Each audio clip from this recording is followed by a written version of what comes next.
দিয়ে future plan. High মম, তোমাকে একটা গুড নিউজ দেওয়ার আছে। আজকে আমার গ্র্যাজুয়েশনের রেজাল্ট আউট হয়েছে। তো ফাইনালি আজকে আমি 7 বছর পরে গ্র্যাজুয়েশনটা পাস আউট হয়ে গেছি। তুমি এখন সবাইকে গর্ব করে বলতে পারবে তোমার মেয়ে graduate. Oh wow, it's really congratulations baby. Thank you so much মম।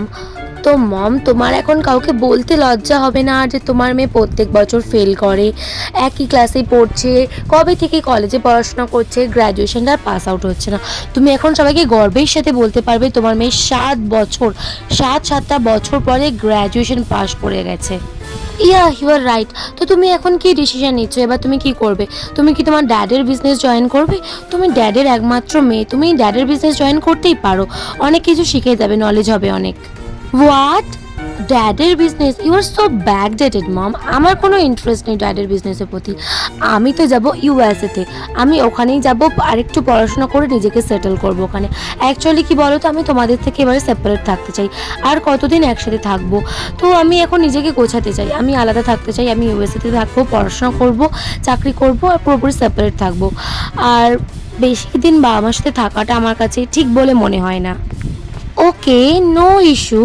তোমার লাইফ তুমি নিজের মতন বাঁচতেই পারো। ঠিক আছে, তুমি ইউএসএতে কোথায় যাবে বলো, তোমার ড্যাড সমস্ত কিছু ফিক্সড করে দেবে। তুমি ঠিকই বলেছো, বেশি দিন বাবা মার সাথে থাকাটা ঠিক নয়। তোমারও একটু ঝামেলা থাকে, তো ঠিক আছে, তুমি তোমার মতন সেপারেট হতেই পারো। আর সুবিধা অসুবিধায় তুমি তো ইন্ডিয়াতে আসতেই পারো, আর আমাদের সাথে কন্ট্যাক্টও রাখতো। আর বাই দ্য ওয়ে, আজকে তোমার কি প্ল্যান রয়েছে? ডেটা তুমি কীভাবে এনজয় করছো বলো? এই তো আমার ড্রেস কোডটা দেখো, আমি তো আজকে যাব পাবে। সেখানে তো লটস অফ ড্রিঙ্কস রয়েছে, খাওয়া দাওয়া রয়েছে, ফ্রেন্ডসের সাথে আড্ডা রয়েছে। ও রিয়েলি সো নাইস। যাও যাও, এনজয় করো, এটাই তো তোমার বয়স। যাও, টেক কেয়ার বেবি, বাই। কোনো দরকার হলে কল করো। Yes mom, bye. আমার অনেক লেট হয়ে যাচ্ছে, আসছি তাহলে। ও বাই। আমাদের ফিউচার প্ল্যান। মা, কোথায় গেলে তুমি? জানো আজকে আমার গ্র্যাজুয়েশনের রেজাল্ট আউট হওয়ার কথা ছিল না, তো আমি ফার্স্ট ক্লাস পেয়ে পাশ করে গেছি। আর কোনো রকম চিন্তা থাকলো না আমাদের। আমি তো জানতাম রে তুই যে কত ভালো রেজাল্ট করতে পারবি। ঠাকুর তোর মঙ্গল করুক। তুই সেই ছোটোবেলা থেকে কত কষ্ট করে পড়াশোনা করছিস, আমি তো জানতাম তুই কত ভালো রেজাল্ট করবি যে। না মা, শুধু তোমাদের আশীর্বাদেই এটা হতে পেরেছে।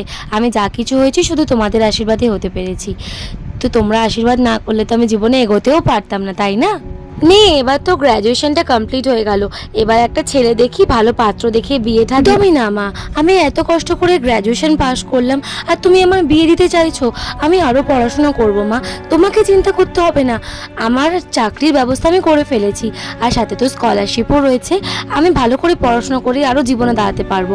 তবে আমার বিষয়টা হচ্ছে চাকরিটা না অনেকটা দূরে। আমি কলকাতার মধ্যে থাকতে পারবো না, আমাকে জামশেদপুর চলে যেতে হবে। এমনকি কালকেই জয়েনিং রয়েছে, আমি কালকেই বেরিয়ে যাব। না না, একদমই না, তোকে আমি একা ছাড়বো না। তুই বাইরে গিয়ে খাবি কি? তুই তো রান্না বান্নাও করতে পারিস, সে তো অনেক দূরের রাস্তা, তুই যাবি না, তুই এখানেই থাকবি। আর শুনেছি তো ছেলেরা নাকি মেয়েরা নাকি বাইরে গিয়ে ওই লিভিংয়ে থাকে, তারপর যদি তুই থাকিস পাড়ায় একটা বদনাম ছড়াবে না? তারপর তোর আমি বিয়ে দেবো কী করে? এই সমস্ত এখান থেকে হবে না। তুই এখান থেকে যদি কোথাও চাকরি করতে পারিস তাহলে কর। আর তারপর তুই মেয়ে, তোকে এত পড়াশোনা করে চাকরি করে হবেটা কি? তোকে অত পড়াশোনা শিখতে হবে না, বরঞ্চ একটা পাত্র দেখে বিয়ে দিচ্ছি, ভালো ছেলে হবে, সংসার করবি গুছিয়ে। আমাদেরকেও তো নাতি নাতনির মুখ দেখতে হবে। তুই জীবনে সেটেল হলে, ভালো করে সংসারটা গুছিয়ে করলে তবে না আমরা শান্তিতে মরতে পারবো। তোকে এত পড়াশোনা করতে হবে না। নাতি নাতনির এখন খেলা করার বয়স আমাদের, তোর এখন বাচ্চা সামলানোর বয়স। আর পড়াশোনা করতে হবে না। পড়াশোনা করে কি হবে? সেই তো ঘরে খুনতেই নাড়বি। আমি লাস্টবারের মতন বলে দিলাম, এখান থেকে কিন্তু এক পাও যাওয়া হবে না। আর আমি সামনেই পাত্র দেখছি, তোর আমি বিয়ে দেবো। আর না বললে কিন্তু চলবে না, আমার দেখা পাত্রকেই বিয়ে করতে হবে। মাকে যে কি করে বোঝাই, এত ভালো একটা চাকরি পেয়েও হাতছাড়া করে দিতে হচ্ছে। এত কষ্ট করে পড়াশোনা করলাম, স্কলার হলাম, তাও মামাই জোর করে বিয়ে দিতে চাইছে। মেয়েদের কোনো ভবিষ্যৎই নেই।